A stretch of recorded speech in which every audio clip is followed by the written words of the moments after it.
ලස්සන දවසක් ප්‍රාර්ථනා කරනවා හැමෝටම. ඉතින් ලස්සන මයික්‍රොලිවියම් මල් ටිකක් තමයි ඔයගොල්ලෝ දකින්නේ. ඉතින් ලස්සන මයික්‍රොලිවියම් වලින් ඔයගලන්ට කුඩා පැල ටිකකුයි මල් එක්ක ප්ලාන්ට්ස් දෙන්නයි මම අද ලෑස්තිය. ඉතින් මම ඒවා එකින් එක පෙන්නන්නම් ඔයාලට. මල් ගොඩ පිපෙනවා, හරිම ලස්සනයි. මම හැමදාමත් ඔයාලට කියන වගේ ප්ලාන්ට් එක ගොඩාක් උස යන්නේ. නමුත් මල් පිරීන ලස්සන වර්ගයක් තමයි මයික්‍රොලිවියම් කියන්නේ. මෙතන තියෙනවා මයික්‍රොලිවියම් කුඩා පැල 5ක්. ඉතින් මේ පැල 5 මට ඔයාලට දෙන්න පුළුවන්. මේ විදිහට ඒගොල්ලෝ ඉතින් හොඳට මුල් ඇදලා තියෙන්නේ. හදා ගන්න පුළුවන් හොඳට.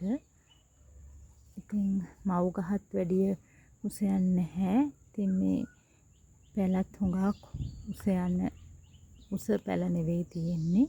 ඉතින් මේ විදිහට හුඟක් නිරෝගී පැල. දැක්කම ඔයාලට පේනවනේ හොඳට මුල් ඇදලා තියෙන්නේ. ඉතින් මේ පැල 5 අවශ්‍ය කෙනෙකුට දෙන්න පුළුවන්.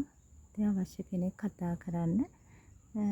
රුපියල් 4000කට මේ පැල 5ම ඔයාට ගන්න පුළුවන්. ඒ වගේම මෙතන තියෙනවා හොඳට සීසන් වෙච්ච টොප් කට් එකක්. ඉතින් මේක හුඟ කාලයක් මං හදලා. ඉතින් මේ බලන්නකෝ මුල් කුට්ටිය එක්ක තියෙන හොඳට සීසන් වෙච්ච හොඳ ප්ලාන්ට් එකක් තියෙනවා. ඉතින් මේකත් මයික්‍රොලිවියම් හොයන කෙනෙකුට අවශ්‍ය නම් දෙන්න පුළුවන්. ඒ වගේම හොඳ නිරෝගී මද ප්ලාන්ට් එකක් තියෙනවා මේ විදිහට.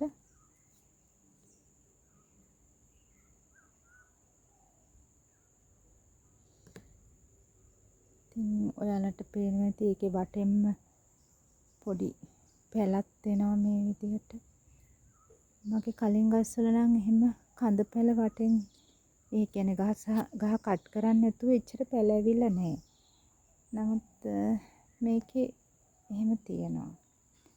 ඉතින් මේ විදිහට තමයි මේ මව් ගහ.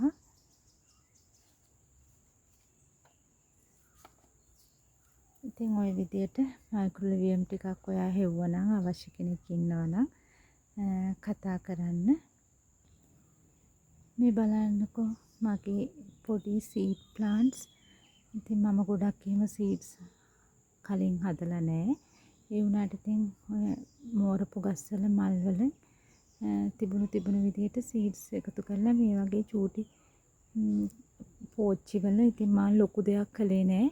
නිකම්ම අර සීඩ්ස් හැදිලා තියෙනවා දැක්කම ඒවේ අර පිට තියෙන කවර් එක අයින් කරලා ඒ සීඩ් එක මේ පෝච්චි වලට මේ වගේ චූටි කප් වලට දාලා තිබ්බා. ඉතින් ඒවා දන්නේම නැතුව මෙහෙම හැදිලා ඉතින් ලොකු සාත්තුවක් කළේ නෑ. අනික් ඒවට බේත් ගහනකොට ඉතින් මේකට කොහොමද ඉබේම බේත් වැදුනා. ඉතින් එහෙම පොඩි සීඩ්ස් ටිකක් හැදුවා. ඊට පස්සේ ඒවා ගලවලා මම මේ විදිහට ට්‍රේ වලට දැම්මා. ඉතින් තවත් ටිකක් තියෙනවා මෙහෙම මේ පුංචි පැල ගලවලා ට්‍රේ එකට දාන්න. ඔයාලට මේවා උස කොහොම තේරෙනවද දන්නේ. මේවා නිකන් සෙන්ටිමීටරේ එකහමාර වගේ චූට්ටම් පැල.